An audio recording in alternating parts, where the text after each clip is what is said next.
Some cars become classics, some become collectibles, some end up in museums, celebrated for their engineering brilliance and design excellence. And then there are the cars that become punchlines, the cars that were so badly designed, so poorly built, or so spectacularly misguided that they didn't just fail, they became legends for all the wrong reasons. Some of them exploded, some couldn't drive straight. Some looked like they were designed by someone who'd never actually seen a car before. These are the 10 worst cars ever built, and every single one of them somehow made it to production. The automotive industry has given us incredible machines, vehicles that changed how we live, how we travel, how we think about freedom and mobility, engineering achievements that push the boundaries of what was thought possible. But for every masterpiece, there's a disaster. For every Ferrari, there's a Yugo. For every Porsche 911, there's a Pontiac Aztek. And the fascinating thing about these disasters is that they weren't built by amateurs in their garages. They were produced by major manufacturers, companies with billions of dollars, thousands of engineers, and decades of experience. Which makes you wonder, how did these cars ever get approved? Who looked at the final design, the test results, the market research, and said, yes, let's build this, let's find out. Here are the 10 worst cars ever built. Number 10, Chrysler PT Cruiser, 2001. The PT Cruiser was Chrysler's attempt at retro styling. The idea was to evoke the look of 1930s hot rods and classic American sedans in a modern, affordable package. The result was polarizing. Some people thought it looked quirky and interesting. Most people thought it looked like a hearse designed by someone who'd never seen a hearse. But the real problems went deeper than aesthetics. The PT Cruiser's handling was vague and unresponsive. The interior materials felt cheap from day one. The ride quality was harsh.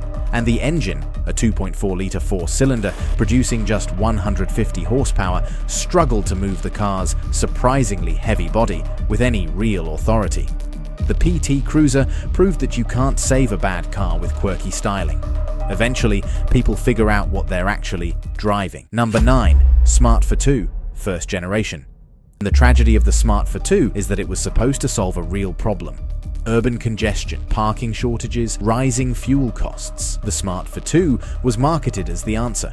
A tiny two-seater that could park anywhere and sip fuel like a moped. The problem was that it didn't actually deliver on any of those promises very well. The 4.2's fuel economy was shockingly mediocre. It averaged around 33 miles per gallon in real-world driving, worse than many conventional compact cars that offered 4 seats, actual cargo space, and vastly better highway manners. The engine, a 0.7-litre 3-cylinder, produced just 61 horsepower. On the highway, the 4.2 struggled. Acceleration was glacial. Merging was terrifying. Passing was not advised. And despite being marketed as an urban solution, the 4.2 was expensive. The 4.2 ended up costing nearly as much as a Honda Civic, which was bigger, faster, more comfortable, more practical, and more fuel efficient. The safety ratings were another issue. The Smart for 2 was a brilliant concept executed poorly. It tried to sell urban practicality, but delivered compromises that most buyers weren't willing to accept. Number 8, Trabant, East Germany. The Trabant was spectacularly, almost impressively, terrible. The Trabant's body was made from Duraplast, a composite material made from recycled cotton waste and resin. It was light, which should have been an advantage, but it was also brittle, prone to cracking, and nearly impossible to repair properly. The 2-stroke engine produced 26 horsepower. Top speed was around 60 miles per hour, achieved only under ideal conditions with no cargo and a tailwind. The emissions were catastrophic. The 2-stroke design meant the engine burned oil mixed with gasoline, producing thick clouds of blue-gray smoke that announced a Trabant's presence from blocks away. But the most damning aspect of the Trabant wasn't its performance or its emissions. It was the waiting list. In East Germany, if you wanted a Trabant, you put your name on a list and waited. The average wait time was over 10 years. When the Berlin Wall fell in 1989 and East Germans got their first look at Western cars, the Trabant became a symbol of everything that had been wrong with the old system. People abandoned them on the side of the road. Dealerships couldn't give them away. Today, the Trabant is remembered mostly as a meme, a car so bad it became a metaphor for economic failure. Number 7, Chevrolet Vega, 1971. General Motors poured enormous resources into developing the Vega as their answer to the rising tide of imported Japanese compacts. The Vega's 2.3-litre aluminum block 4-cylinder engine had a fatal flaw. The cylinders were unsleeved aluminum, which saved weight but created durability problems. Under normal use, the cylinders would warp. Oil consumption skyrocketed. Engines would seize. The rust problem was even worse. Vegas rusted in the showroom. Dealers reported cars arriving on transport trucks already showing surface corrosion. Owners watched their year-old Vegas develop holes in the body panels. The rear hatchback design, which should have been a practical feature, turned into a rust trap as water collected in the poorly sealed seams. By the mid-1970s, the Vega had become a national embarrassment for General Motors. The Vega proved that even the world's largest automaker could completely misread the market and produce a car that failed on every level that mattered. Number 6. AMC Gremlin, 1970. The Gremlin was introduced on April 1st, 1970. April Fool's Day. AMC decided to chop off the back end with what looks like a hacksaw and call it innovation.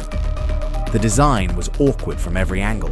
Too long in the front, too short in the back, with proportions that looked like someone had started building a normal car and then just stopped.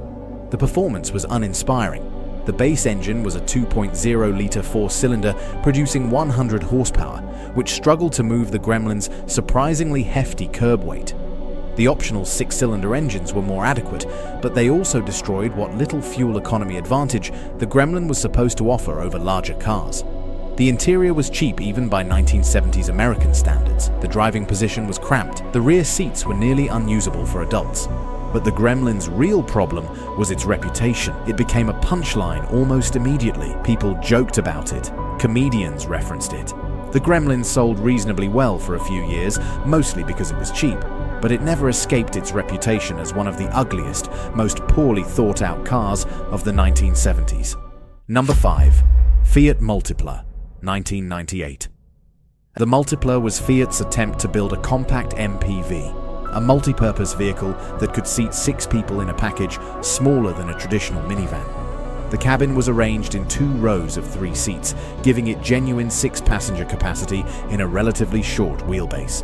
But the execution was catastrophic. The design looked like it had been created by someone who had been given a verbal description of a car but had never actually seen one. The front end was bulbous and bulging, with headlights that appeared to have been stuck on as an afterthought. The windshield was split into 2 sections by a central pillar, which created a massive blind spot directly in front of the driver. The dashboard looked like it belonged in a children's toy rather than a production vehicle. Automotive journalists struggled to find polite ways to describe it. Some called it quirky, some called it distinctive, most called it ugly. Top Gear famously declared the Multipla the ugliest car ever made, and that assessment has stuck for decades. Fiat eventually redesigned the front end in 2004 to make it less offensive, but by then, the damage was done. Number 4. Reliant Robin, UK. The Robin was a 3-wheeled car, 1 wheel in the front, 2 in the back. This design was popular in the UK for a specific reason. 3-wheeled vehicles could be driven on a motorcycle license, which was cheaper and easier to obtain than a full car license. The Robin was cheap to buy, cheap to run, and cheap to insure. For budget-conscious drivers, it seemed like a practical solution. The problem was physics. A 3-wheeled vehicle with a single front wheel has a very narrow track width, which means its center of gravity is precarious. Cornering in a Robin required extreme caution. If you turned too sharply, or hit a bump mid-corner, or encountered a strong crosswind, or did pretty much anything that a normal car handles without issue, the Robin would tip over. And it wasn't a rare occurrence. Robins tipping over became so common that it turned into a cultural phenomenon. Experienced drivers could learn to handle the Robin's quirks, but the fact that you needed experience just to keep the car upright during normal driving was a pretty damning indictment of the entire concept. The Robin was cheap, but it was cheap for a reason, and that reason was that you were taking your life into your hands every time you took a corner. Number 3. Ford Pinto, 1971. The Ford Pinto was designed in the early 1970s as Ford's response to the influx of small, fuel-efficient Japanese imports. It was supposed to be affordable, economical, and practical, and by most measures, it was. The Pinto sold well. It was popular with budget-conscious buyers. The fuel tank was positioned behind the rear axle, and in certain rear-end collisions, the tank could rupture. When that happened, gasoline would spill into the passenger compartment. If the impact created sparks, which rear-end collisions often do, the car could catch fire, with passengers trapped inside. Between 1971 and 1978, estimates suggest that anywhere from 27 to 180 people died in Pinto fires. The exact number is disputed. Ford calculated the risk, and Ford made a decision. And that decision destroyed Ford's reputation in ways the company is still recovering from decades later. Number 2. Yugo G-Fi, 1985. The Yugo was manufactured in Yugoslavia and imported to the United States starting in 1985. It was marketed as the cheapest new car you could buy, under $4,000 at launch. The Yugo was based on an obsolete Fiat design from the 1960s, which had not been good when it was new and had aged terribly. The build quality was catastrophic. Panel gaps were measured in inches, doors didn't close properly, windows fell off their tracks. The performance was worse. The 1.1-litre four-cylinder engine produced 55 horsepower, which struggled to move the Yugo's surprisingly heavy body with any authority. Highway merging was terrifying. Acceleration was glacial, and the handling, loose, vague, unpredictable, made the Yugo genuinely dangerous in emergency situations. By the early 1990s, the Yugo had disappeared from the US market. The brand collapsed, and its legacy remains to this day as one of the worst cars ever sold in America. Number 1. Pontiac Aztek, 2001. And the Aztek wasn't the worst car ever built in terms of mechanical reliability. It wasn't the most dangerous, it wasn't the cheapest or the most poorly assembled.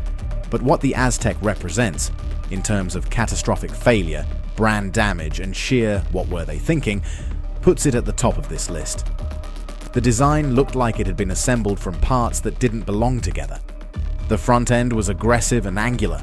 The rear end was bulbous and rounded. The body cladding, plastic panels meant to add visual interest, just made everything look cheaper. And the overall proportions were so awkward that automotive journalists struggled to describe what they were looking at.